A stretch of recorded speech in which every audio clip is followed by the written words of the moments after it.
Liewe familie en vriende, baie welkom by Frank Leslie Boswell, aka Oom Leslie van hier af se gedenkdiens. Ek wil julle verwelkom hierso waar ons 'n geruime tyd gaan spandeer om Oom Leslie se lewe te onthou en te bedink. Natuurlik is dit baie hartseer om so 'n geliefde aan die dood af te staan. Maar ons kan ook terugkyk met groot dankbaarheid vir 'n vol lewe. Ek wil graag vir ons open met gebed en dan gaan ons 'n huldeblyk video kyk van Oom Leslie. So kom ons buig net ons hoofde vir 'n oomblik. Hemelse Vader, ons dankie vir die groot voorreg wat ons het om hier te kan wees vir familie en vriende en kennisse om op 'n Vrydag uit te kom en tyd af te staan, omdat hulle hierdie besonderse man geken het en eer wil bewys. Dit is 'n voorreg om hier te wees en saam hartseer te wees, saam dankbaar te wees vir 'n lewe, 'n vol lewe, wat aan ons geskenk is. Ons bid in hierdie oggend dat U harte sal troos, maar dat ons ook sal kan deel in stories in die verlede van blydskap en dankbaarheid teenoor hierdie geliefde man wat vir 'n groot tyd deel van ons lewens kon wees.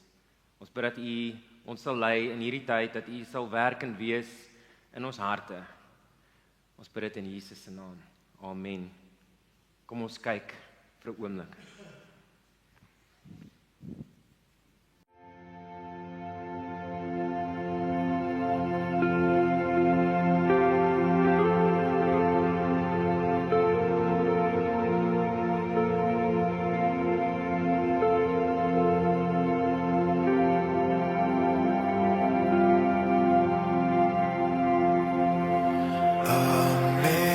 Amazing grace, how sweet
toe ek sien Sonja het my gesoek, het ek gewonder waaroor dit gaan, en dit is regtig 'n groot eer vir my, altyd as iemand vir my vra, en spesiaal as dit iemand na in my hart is 'n eer om hier te kan staan en die boodskap te kan behartig by 'n gedenkdiens soos oom Leslie. So baie dankie dat Tannie my toevertrou om hier te kom staan en ons vanoggend te lei.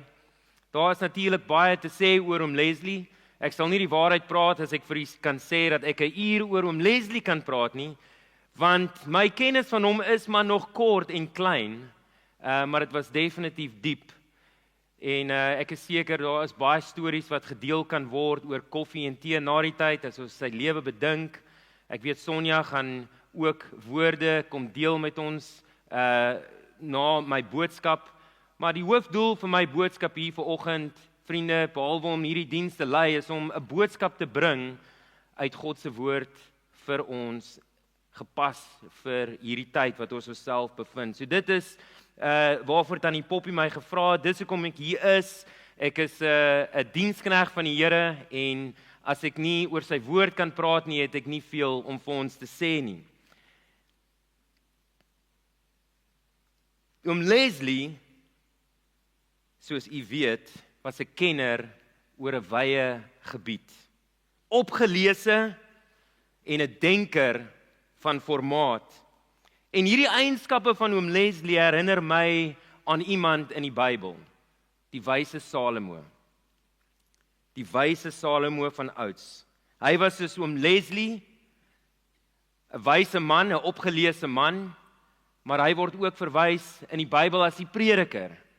So ek gee vir oom Leslie die wyse deel, en ek gee myself die prediker kant vanoggend, as ek vir ons wil herinner aan die wyse woorde van Salomo, die koning, maar ook die prediker, in Prediker hoofstuk 7 en vers 1, het hierdie wyse man, glo die wysste man wat ooit gelewe het, gesê, en is opgeteken in die Heilige Skrifte. Prediker 7 vers 1 sê, die sterfdag is beter as die geboortedag. Dit is beter om te gaan na 'n huis waar gerou word, as om te gaan na 'n huis waar fees gevier word. Want in 'n huis waar gerou word, eindig alle mense, en die lewende moet dit ter harte neem. Dink 'n bietjie hoe kosbaar is hierdie gedagte, liewe familie en vriende. Het ons vandag by mekaar gekom vir 'n verjaarsdagpartytjie, het ons nie hier gesit nie en het ek nie hier gestaan nie, maar het ons lekker koek en tee geëet en gedrink en mekaar geniet, en op pad huis toe in die kar sal ons mekaar sê, dit was nie lekker gekuier by hierdie verjaardagpartytjie nie, was nie lekker om weer vir Koos en vir Piet te sien nie. En dan sal ons aangegaan het met ons lewens. Maar dit vergelyk nie met die diepte en die gewig van wanneer ons by mekaar kom oor 'n geliefde se dood nie. U sien die verskil in die gewig van hierdie twee prentjies wat geskets word, die geboortedag of 'n verjaarsdag viering, feesviering en 'n sterfdag. Salomo wys hier vir ons uit die sterfdag dat dit beter is as die geboortedag. Vers 1 sê die sterfdag is beter as die geboortedag. En dan sê hy in die volgende vers, dis beter om te gaan na 'n huis waar gerou word, as om te gaan na 'n huis waar fees gevier word. Hoekom sê hy so, Salomo? Dit maak nie sin nie, maar dan gee hy vir ons die rede, en ons weet dit met hierdie woord want, dis die rede wat ek het, want in 'n huis waar gerou word, eindig alle mense. Ons is by mekaar, want iemand se lewe op hierdie aarde het tot 'n einde gekom. En die lewende, dit is ons wat agterbly, ons wat hier sit, moet dit ter harte neem. Die lewende moet dit ter harte neem. Salomo wys hierdie waarheid uit, dat wanneer ons byeenkom vir gedenkdiens, ons by mekaar kom nie net om na te dink oor die geliefde wat afgesterf het nie, maar die wat agterbly moet ook dink oor die realiteit van die dood en dit oordink in hulle harte. So ja, ons is hier om te dink aan die groot seëning wat dit vir ons was om hierdie geliefde oom Leslie saam met ons te hê, maar ons is ook hier om ons eie lewens te bedink in die lig van oom Leslie se lewe. En nog meer om die lewe te bedink en ons moet dit ter harte neem. So wat bedoel Salomo hier? En ek wil dit in 3 vrae vir ons vanoggend vinnig beantwoord. Die eerste vraag is, waar kom die lewe vandaan? Waar kom die lewe vandaan? Wel, die woord van God het meer as 2000 jaar staande gebly in die midde van 'n stryd, groot stryd, en homself steeds as die waarheid bewys. Ons weet dat die lewe kom van God, drie-enig. Die heel eerste vers in die Bybel sê, Genesis 1 vers 1, in die begin het God die hemel en die aarde geskep.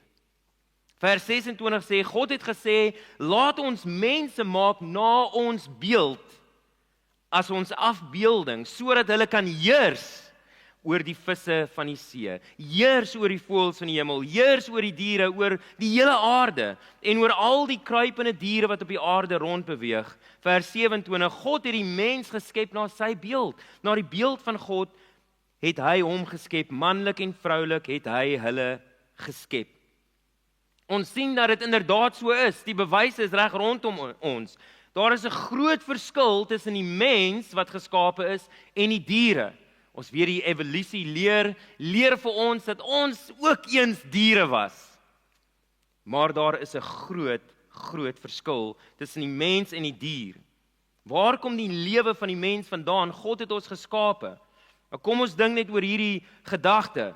Het 'n dier al ooit innovasie gewys soos 'n mens? Het u al ooit by die huis gekom terwyl u hond lê en bedink oor die vergadering tussen Donald Trump en Cyril Ramaphosa in die Withuis? Of dat die kat besig is om 'n budget uit te werk vir die nuwe maand? Maar die mens is in God se beeld geskape. Nie in hoe hulle lyk nie, maar hoe hulle funksioneer. Heerskappy, die mens heers. Dit is nie ons honde of katte wat winkel toe gaan en vir hulle kos gaan koop nie. Dit is die mens wat met geld in sy motor klim en stop by die rooi lig en ry wanneer die lig groen is, wat die mens ontwerp het, ry op die paaie wat die mens ontwerp het. En by die winkel ingaan en weet watter kos om vir hulle te koop. En hierdie kos wat ons in die winkel koop, is nie gemaak deur 'n dier nie, maar deur 'n mens. Vriende, ongetwyfeld het God die mens geskape in sy beeld. Die mens heers oor die diereryk en die natuur. Die mens boer met diere, diere boer nie met mense nie. Dit is absoluut absurd om te glo dat die mens uit 'n dier kom. God het die mens in sy beeld geskape. Ons is sy skepsels. Ons behoort aan hom, ons is syne, hy het ons gemaak. En hy het ons gemaak en ons op die aarde geplaas om te heers, onder sy leiding en onder sy opdragte. My kinders is rondom die jong tiener areas en ek is besig om hulle te leer, dat God hulle op hierdie aarde geplaas het om te heers. Net soos pappa heers oor die huisgesin en seker maak ons het 'n huis en ons het kos. Dis waar die lewe vandaan kom. God het die mens gemaak met 'n doel om te heers. God het die eerste mense, Adam en Eva, in 'n perfekte tuin geplaas en hy het vir hulle versorg en hy het vir hulle die opdrag gegee om te heers. So dis waar die lewe vandaan kom. Maar die tweede vraag is, waar kom die dood vandaan? Salomo raak aan hierdie punt oor die dood. Waar kom die dood vandaan?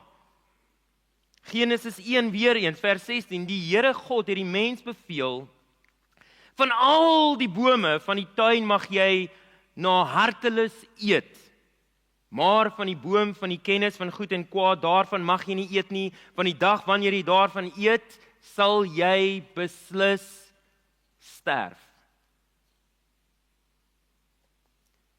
Daar is 1189 hoofstukke in die Bybel, En ons lees reeds in die 3de hoofstuk, dit het nie lank geneem nie, in die 3de hoofstuk van die Bybel, het Adam en Eva ongehoorsaam opgetree voor God.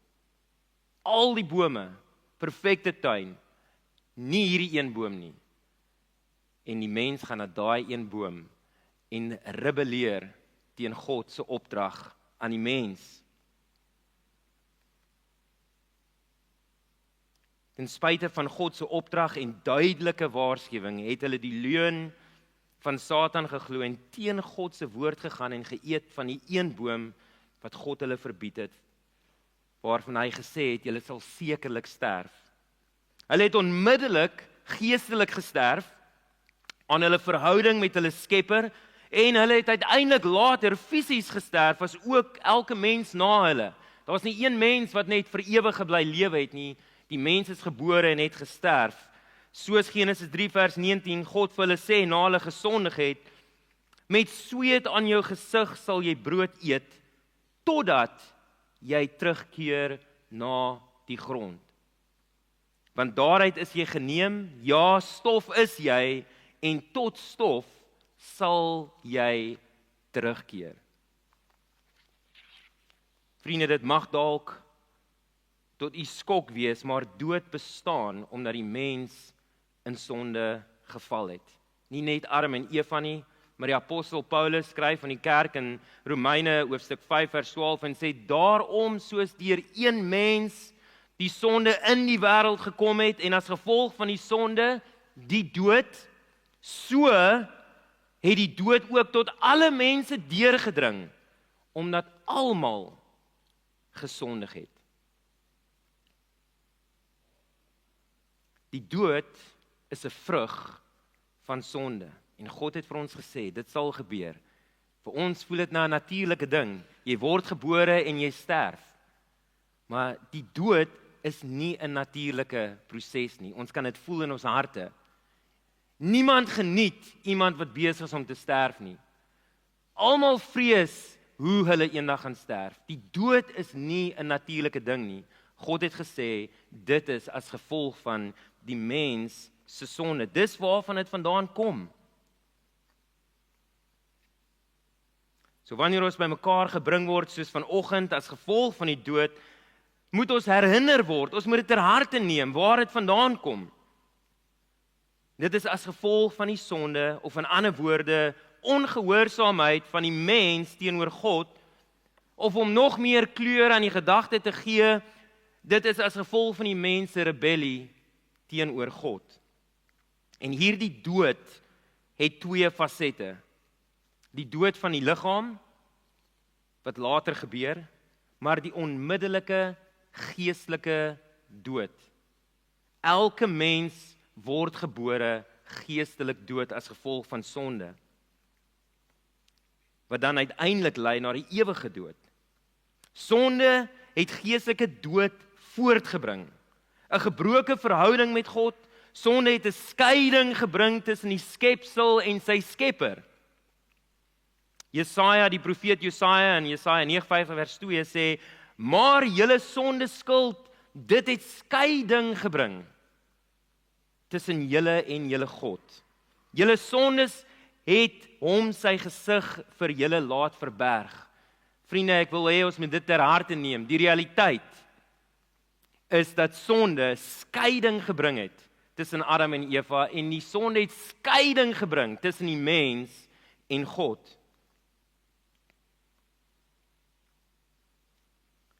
En hier raak die waarheid baie swaarder, want dit raak waarhede wat ons moeilik hanteer. Dit is nie maklik om hierdie deel te deel met enige mens nie. Ons wil in opstand wees daarteen. Ek het nie vanoggend opgestaan en gedink, ek kan nie wag om hierdie deel van die boodskap vir almal te vertel nie. Maar dit is die waarheid. Nie net is ons geskei van God nie, ons staan skuldig voor God. God is die groot regverdige regter, hy is die judge. God is 'n regverdige judge. Hy is 'n regverdige regter. As ons voor hom verskyn, weet ons dat reg sal geskied. En in sy hof beoordeel hy ons as skuldig voor hom op die volgende gronde. Ons aanbid hom nie soos hy ons verlang om dit te doen nie. Elke mens kies ongeregtigheid in plaas van geregtigheid. Ons onderdruk waarheid. Ons eer hom nie as die ewige en skepper God nie. Weereens, dit is wat die woord ons leer. Romeine 1 vers 18. Skryf Paulus en sê, die toorn van God word vanaf die hemel geopenbaar oor al die goddeloosheid en ongeregtigheid. En vriende, kom ons dink aan plaasmoorde. Kom ons dink aan die nasies wat die Jode wil uitmoor. Kom ons dink aan ons eie toestand in Suid-Afrika met ons hoë moordsyfer. Wil ons almal nie hê God se toorn moet oor hulle uitgestort word nie? Wel, dit gaan dieper as dit. Ongeregtigheid en goddeloosheid is wanneer ons God nie aanbid en hom die eer gee wat hom toekom nie. Paulus gaan aan hier te sê, die goddeloosheid, ongeregtigheid van mense wat volhou om die waarheid deur ongeregtigheid te probeer onderdruk, aangesien dit wat van God geweet kan word, aan hulle bekend is. God het dit immers aan hulle bekend gemaak, want sy onsigbare eienskappe, naamlik sy ewige krag en goddelikheid, word van die skepping van die wêreld af in sy werke begryp en is duidelik sigbaar, die orde van die skepping. Gevolglik is hulle sonder verontskuldiging, want alhoewel hulle God ken, het hulle hom nie as God geëer of gedank nie. Inteendeel, hulle denke het sinloos geword en hulle onverstandige harte is verduister. Dis die toestand van die mensdom. Vriende, net soos 'n regverdige aardse regter in die hof nie net 'n reeks moordenaar laat vry uitstap nie, maar hom gaan straf vir sy oortredinge, net so gaan die heilige regverdige regter van die heelal niemand wat sy wette veronagsaam net laat vrygaan nie. Dan sal hy 'n onregverdige God wees. Maar hy is 'n regverdige regter. En vriende, die wonderlikste nuus van dit is dat ek kan sê, met dit wat ek weet van wat in my eie hart aangaan, in my eie lewe, ek is skuldig. Ek is skuldig. Ek het God se wette ongehoorsaam.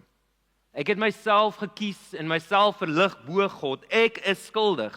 En die profeet Jesaja in die bekende hoofstuk 53 vers 6 sê, ons almal het so skape gedwaal. Elkeen van ons het sy eie koers ingeslaan.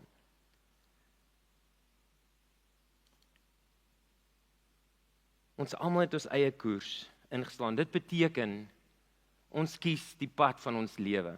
Ons raadpleeg nie God nie, ons ondersoek nie sy wette en sy woord en hoe hy ons geskaap het en wat is goed vir ons nie. Ons kies ons eie pad. Ons is soos Adam en Eva wat sê, ek hoor wat u gesê het, maar ek gaan van hierdie boom eet. En Romeine 6 vers 23 sê, want die loon, die verdienste van die sonde is die dood. Die loon van die sonde is die dood. Ons is so skape wat net ons eie pad volg, ons eie koers. God, indien enige iets is maar 'n aspek van ons lewens. God verlang volgens sy woord 'n perfekte, sondelose lewe. Enigiemand reg daarvoor? God verwag 'n perfekte lewe van u. Waar ons almal moet bieg, ons is baie ver van perfek af. Ons val baie kort. God sê, jy moet die Here jou God lief hê met jou hele hart, met jou hele siel, met al jou verstand en met al jou krag. Dis 'n baie hoë standaard om daagliks, uierliks te lewe. In kort, die realiteit wat ons moet ter harte neem is, ons is skuldig. Wat my lei na die derde en die laaste vraag. Wat het God gedoen vir skuldige sondaars soos ek en u? Wat het God gedoen vir skuldige sondaars soos ek en u. Johannes 3 vers 16. Want so lief het God die wêreld gehad, op hierdie manier, so het hy hulle lief gehad, dat hy sy enige gebore seun gegee het, sodat elkeen wat in hom glo, nie verlore sal gaan nie, maar die ewige lewe kan hê. Die mens het weggedraai van God. Hy is skuldig. As 'n moordenaar voor 'n regter staan en hy's 'n reeksmoordenaar, kan hy vir die regter sê, ek is jammer, ek sal dit nooit weer doen nie. Kan die regter hom laat vrygaan? Nee, hy is skuldig. Die feit dat hy jammer is, neem nie weg dit wat hy gedoen het nie. God het 'n plan gemaak sodat ons terug kan kom na hom toe. Dit is sy liefde, want so het God die wêreld liefgehad, dat hy sy seun gegee het. God het sy seun so gegee. Nommer 1, sy seun Jesus het mens geword. Hy het sy plek van majesteit verlaat. Die ewige God, geen begin, geen einde, wat aanbid word, dag en nag, het mens geword, het in 'n skepsel se maag ingekom, Maria, homself verneder, om 'n mens te word. Jesus het mens geword, en hy het in ons plek gehoorsaam kom leef aan die Vader. Ek wens ek kan so 'n kind in my huis kry. My William, my Christian, ek moet al 5 kinders se name noem. Is 'n klomp stout goed. Kon ek maar 'n kind kry wat perfek is en namens hulle perfek gehoorsaam in my lewe. Help in die huis, hulle take verrig. Dit is wat Jesus kom doen het. Hy het aarde toe gekom om in jou plek perfek gehoorsaam te lewe aan die Vader. Want nie een van ons kon daai perfeksie haal nie. God in sy liefde gee sy seun om perfek in ons plek. Hy is ons plaasvervanger. Hy het in ons plek gehoorsaam perfek kom lewe op hierdie aarde. Nommer 2, God het sy seun gegee in die wyse dat Jesus in ons plek, in jou plek, gesterf het. Die loon van die sonde is die dood. God het sy seun gegee om te sterf in ons plek. Jesus wat sonder enige sonde was en daarom nie die dood verdien nie. Die loon van die sonde is die dood, maar hy het nooit gesondig nie, so die loon is nie dood nie. Maar hy het die onskuldige vir die skuldige in die plek van sondaars gesterf. Dis hoekom as jy na 'n kerk toe gaan, sal jy 'n kruis sien. Want die kruis herinner ons, hy het my plek geneem. 700 jaar voor Jesus gebore is op aarde, het die profeet Jesaja gesê, geprofeseer 700 jaar voor die tyd. Hy is egter deurboor oor ons oortredings, verbrysel oor ons sonde skuld. Die straf wat ons vrede bewerk was op hom. En deur sy wonde is daar vir ons genesing. Ons almal het so skape gedwaal. Elkeen van ons het sy eie koers ingeslaan, maar die Here God het ons almal se sonde skuld op hom laat neerkom. Toe Jesus aan die kruis gehang het die Vader na hom gekyk, asof hy ons sonde gepleeg het, en hom gestraf vir ons sonde. Dit is die evangelie. Dit is die goeie nuus, die goeie boodskap vir sondaars. Dat Jesus gekom het, die onskuldige, die plek neem van die skuldige. Ek wonder of u al opgelet het, u is bekend met die gebeurtenis van Pontius Pilatus. Met die kruisiging het hy die geleentheid gebring en 'n moordenaar voor die volk gebring en Jesus voor die volk gebring, en soos die tradisie was, het hy gesê, in die hoop dat almal sal sê, laat hierdie onskuldige man vry, het hy gesê, wie wil julle hê moet vrygaan?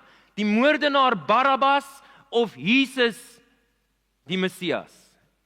En hulle het gesê, laat die moordenaar Barabbas vrygaan. Daar word verneem deur die geskiedkundiges dat Barabbas op daai derde kruis op Golgotha daai dag sou hang. Daai derde kruis se plek was vir Barabbas. Hy sou sterf as gevolg van die moorde. En daai oomblik het hy die kruis vrygespring. En Jesus het letterlik die moordenaar, die sondaar, se plek ingeneem. Hoe kosbaar is dit? Dat hierdie skuldige vry wegloop en die onskuldige in sy plek, op sy kruis, gaan sterf.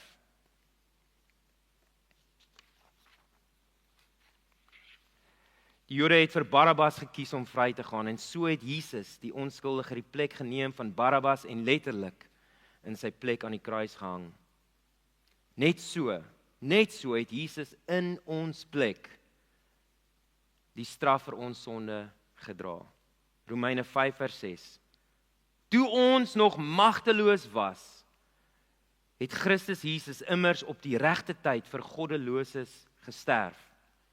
'n Mens sal nie maklik vir 'n regverdige persoon sterf nie.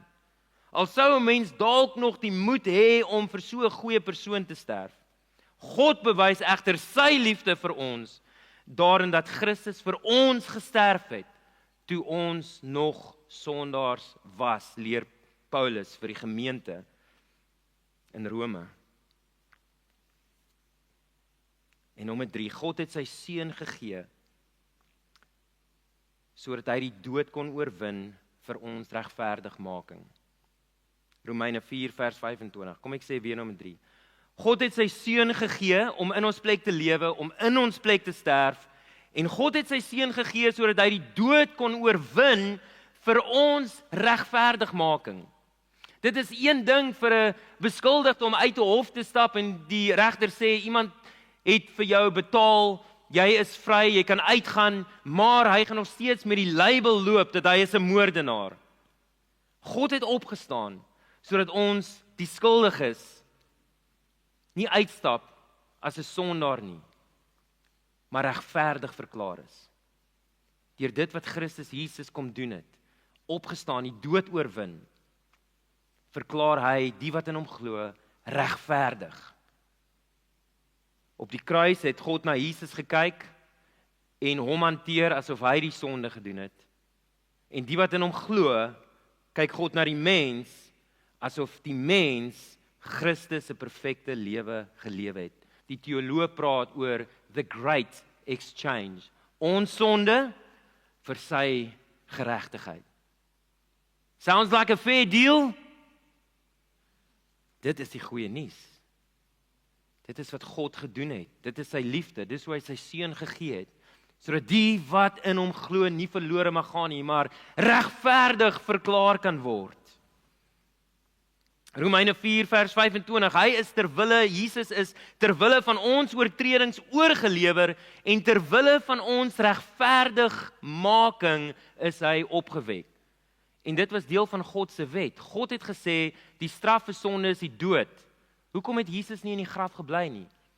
Want hy het nie self gesondig nie. Dis teen God se eie wet dat iemand wat nie gesondig is nie, moet sterf. En dit was die bewyse dat Jesus waarlik sonder sonde was, deur uit die dood op te staan. Die skrif sê, death could not hold him down. So nie net het Jesus gekom om die plek in ons plek gehoorsaam te leef nie. Nie net het Jesus gekom om in ons plek te sterf tot vergifnis van sonde nie, maar Jesus het die dood oorwin sodat ons deur die regter regverdig verklaar mag word. Romeine 5 vers 10. As ons toe ons nog vyande was, met God versoen is deur die dood van sy seun, hoeveel te meer sal ons deur sy lewe, deur sy opstanding verlos word, nou dat ons met hom versoen is. Liewe vriende, wil u nie ag gee op die wyse Salomo se woorde en hierdie dinge bedink nie? Hoe kan oom Leslie se lewe meer geëer word as dat daar vandag sondaars is wat sal draai na Jesus Christus in geloof? tot die vergifnis van sondes en die nuwe lewe wat hy bewerk het vir sondaars nie. God het sy toorn oor sonde uitgestort op sy seun op 'n kruis op Golgotha vir die wat waarlik bekeer, vir die wat wegdraai van homself en in geloof na Jesus Christus kom vir redding. Draai weg van jouself en draai na Jesus Christus. Ek is feitelik klaar. Ek wil graag vir u hierdie realiteit herinner aan Matteus 7 vers 21.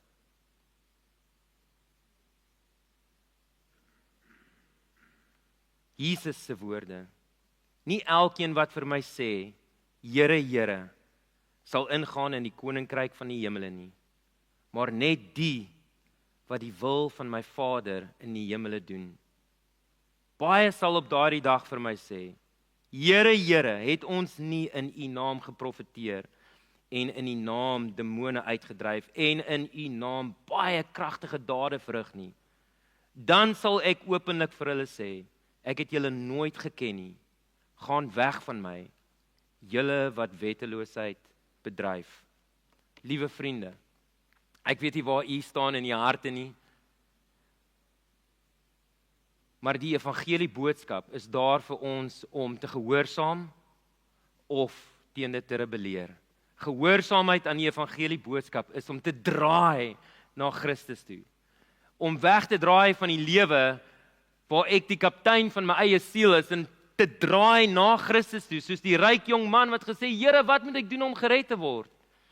Ek het al die wette gehoorsaam en Jesus sê, gaan verkoop alles wat jy het en volg my. En daai ryk jong man het hartseer weggeloop. Hy was nie bereid om weg te draai vir die dinge wat na aan sy hart was nie. En dan 'n beter voorbeeld vir ons om vanoggend na te volg is die verlore seun wat weggehardloop het, gerebelleer het van sy vader en homself bevind in die modder saam met die varke te slaap. En tot die besef kom, ek eet saam met die varke in die modder, ek slaap saam hulle. En besef sy vader sal hom terugneem.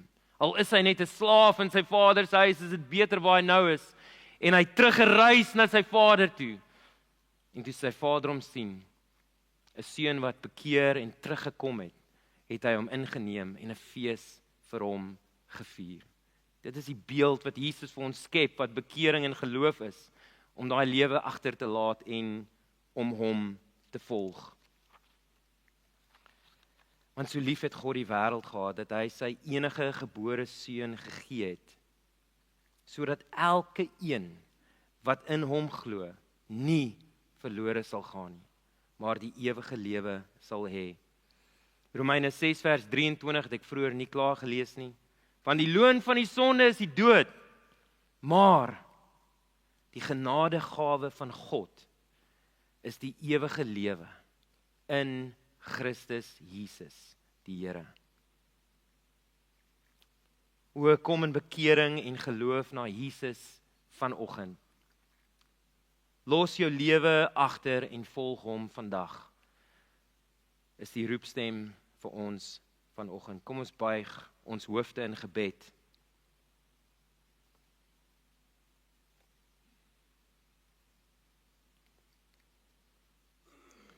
Here Jesus, watter goeie nuus.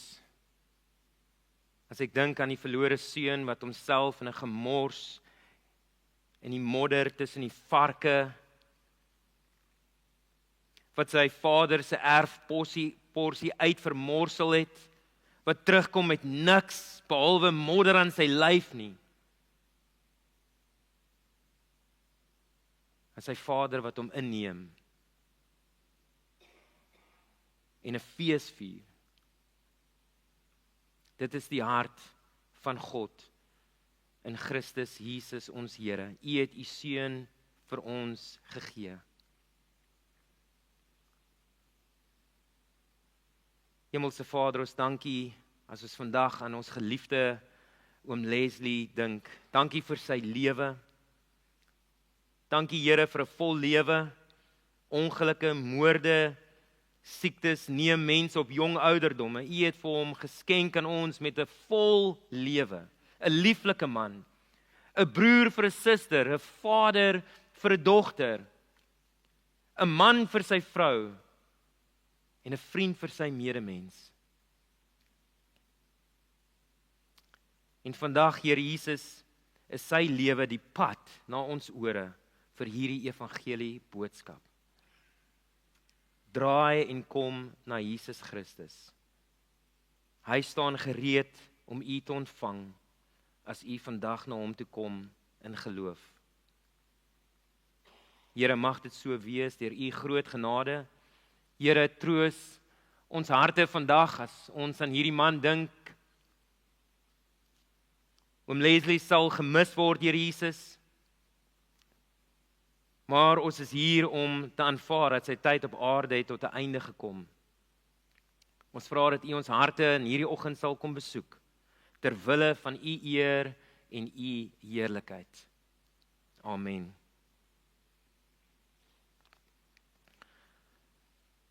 Die realiteit van Jesus, dat hy opgestaan het uit die dode, is 'n bewys, is 'n bemoediging vir die Christen, dat daar is lewe na die dood. Jesus het aan honderde mense op een slag verskyn, op geruime tye, en daar is 'n ware hoop, leer Paulus vir ons, en daarom wil ek hê, ons moet graag hierdie lied sing oor hierdie waarheid. God sent his son, they called him Jesus. He came to love, heal and forgive. He lived and died to buy my pardon. An empty grave is there to prove my Savior lives. Die laaste vers spreek oor 'n tyd soos oom Leslie, and then one day I'll cross that river. Daar's 'n dag wat ons almal hierdie rivier gaan oorkruis van die dood. I'll fight life's final war with pain, and then as death gives way to victory, I'll see the lights of glory and I'll know he lives. Vriende, ek weet deur hierdie ware hoop dat as ek vandag sou sterf, sal die Here my inneem. Maar ek vrees vir die wat die woorde moet hoor, gaan weg van my, ek het jou nooit geken nie. Kom vandag terwyl daar genade en tyd is en vertrou en volg die opgestaande Here Jesus Christus.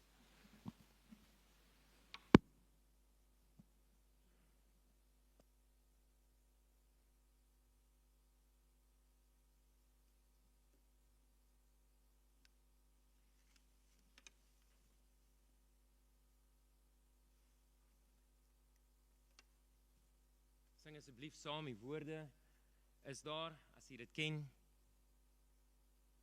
Kom ons staan en sing dit saam.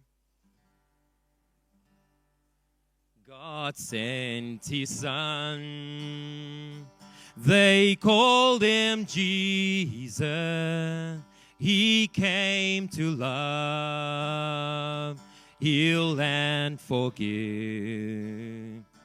He lived and died to buy my pardon. An empty grave is there to prove my Savior lived. Because he lived, I can face tomorrow. Because he lived, all fear is gone. Because I know he holds the future, and life is worth the living just because he lived. How sweet to hold a newborn baby and feel the pride and joy he gives. But greater still, the calm assurance this child can face uncertain days because He lives. Because He lives, I can face tomorrow. Because He lives, all fear is gone. Because I know He holds the future, and life is worth living just because He lives. And then one day I'll cross the river, I'll fight life's fight, no war with pain. And then as death gives way to victory, I'll see the lights of glory, and I know He lives. Because He lives, I can face tomorrow. Because He lives, all fear is gone. Because I know He holds the future, and life is worth the living just because He lives. Because He lives, I can face tomorrow. Because He lives, all fear is gone. Because I know He holds the future, and life is worth the living just because He lives.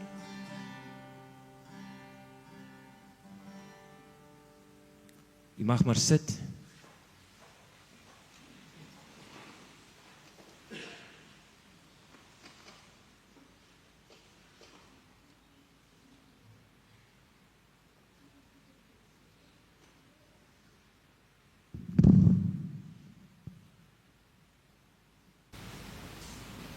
Nou is ons aandag, draai ek hierdie af. Souter, sê ek moet dit af. Het. Nou kan ons aandag draai na ons geliefde oom en al mens weer as nog gedeel word oor sy lewe. Sonja, jy kan doen. Ons staan hier so.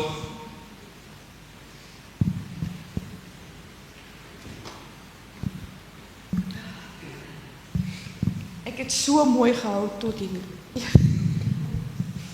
Dank jy dit.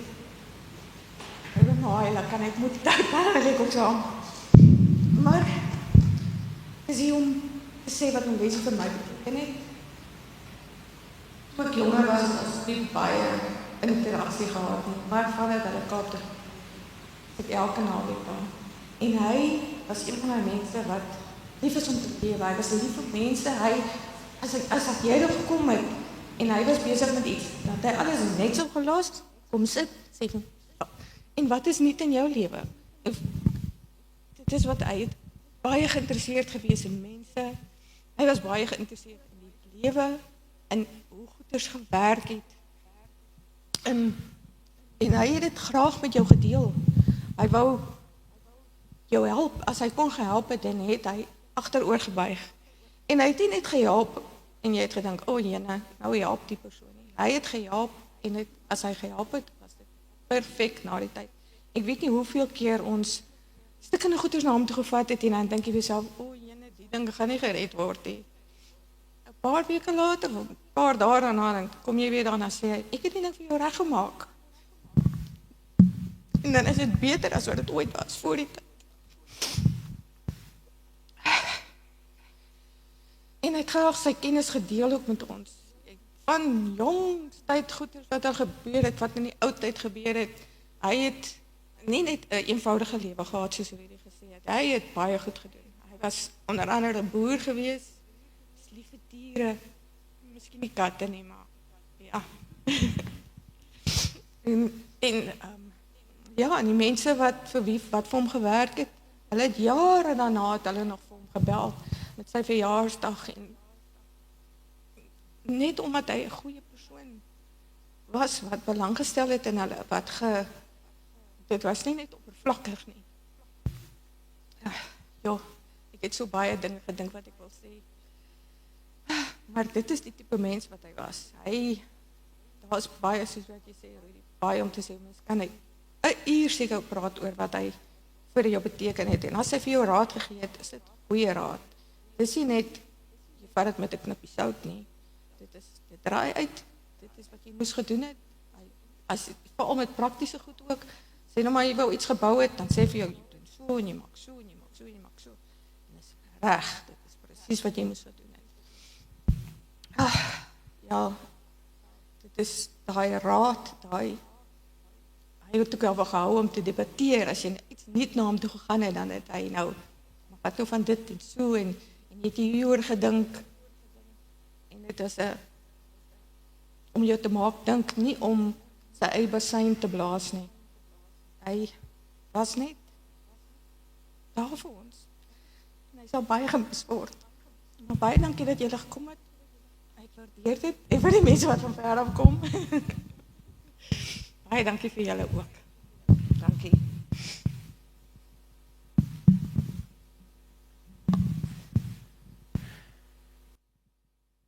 Ja, ek kan ook net getuig. Ek wil net sê, die bietjie wat ons van hom gesien het, was soveel gespreek van dit wat ek voorheen van hom beleef het.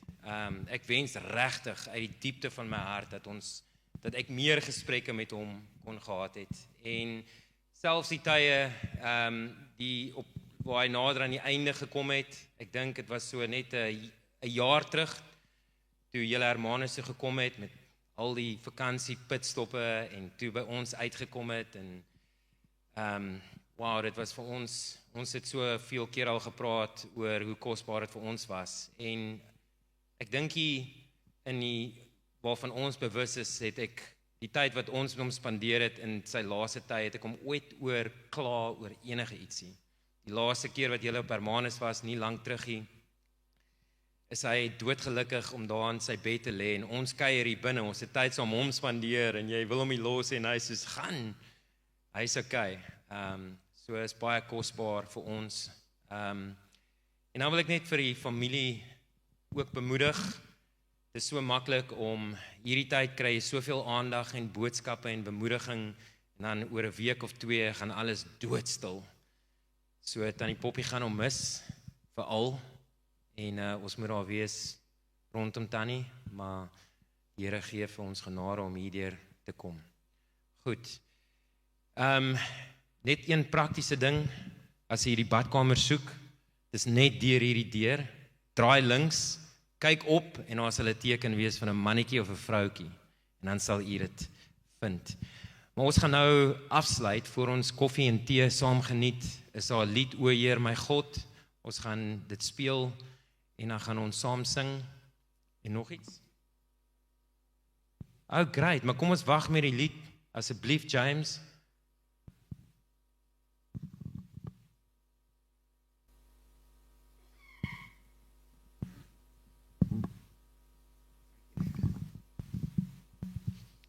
Môre almal, ek is James, ek het die voorreg gehad, ons familie die voorreg gehad om so 8 jaar oorkant oom Les en Tannie Alet te bly. En ja, ons band het sommer baie vroeg al begin en 'n sterk band gevorm en die oom en Tannie was iets vir ons soos oupas en oumas gewees. En ek wil net sê, oom Les omgee hart en soos Sonja gesê het, as jy ooit daar gegaan het, al sy aandag het hy aan jou gevestig, ook 'n paar keer wat ek hom betrap het, wat hy skorrel goed gewas het, en dan is hy te bly om my te sien, want dan los hy dit net, en dan kom praat ek en hy 'n bietjie op die stoep, maar ons het baie tyd saam spandeer, baie stories geruil en wonderlike stories wat hy my vertel het van sy jong dag, sy jong tye gewees, sy jagstories, hoe hy groot geraak het, wat hulle alles aangevang het, wonderlike stories gewees. En ons het ongelukkig getrek teen einde Desember, en het was hartseer om Les te sien so oor die laaste tyd, maar ek wil net ook by sê, as jy gegaan kuier het, hy was elke dag dieselfde gewees. Jy het hom nooit gekry in 'n slegte by nie. Al het sy omstandighede drasties verander oor die laaste tyd, was dit altyd iets waarna ek gedink het en gewonder het, gaan die oom ooit deur 'n slegte tyd? En dit is wonderlik gewees om te sien van hom, en dan ook vir Tannie wil ek ook die tyd maak om te eer vir die laaste tyd, wat Tannie so mooi na hom gekyk het. Dis ons jong mense voorbeelde, en ons is baie lief vir Tannie, en oom en Roxie sê ook, sy kan ongelukkig hier wees, maar ja, baie dankie.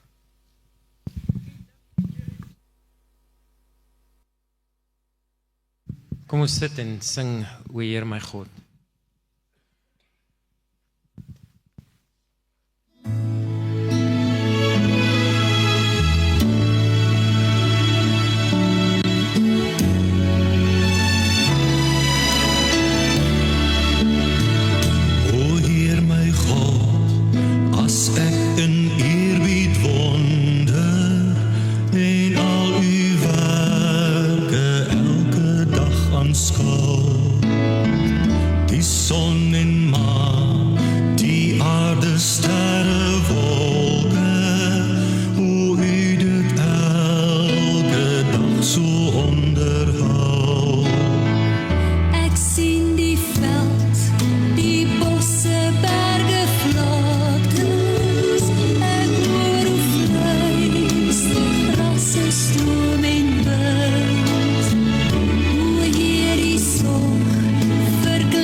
Leslie en sy stories